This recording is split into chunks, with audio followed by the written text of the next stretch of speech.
Hello everyone, today I'll show you how to fast travel in Where Winds Meet.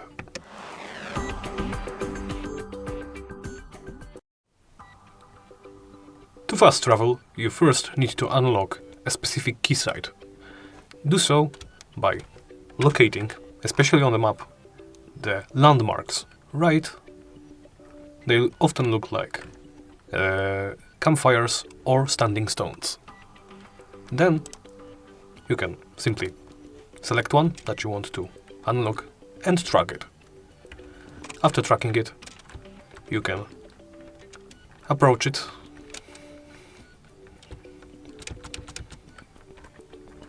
and activate it. After unlocking it, you have a new teleportation spot. As you can see, I've already unlocked a few of them. So I can simply select one in the map screen and press space to teleport.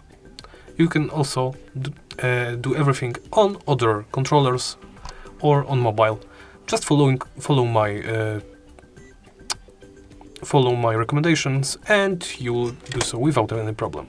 Press space and you will be teleported. And that's about it. Thank you for watching and please remember to like, comment and subscribe.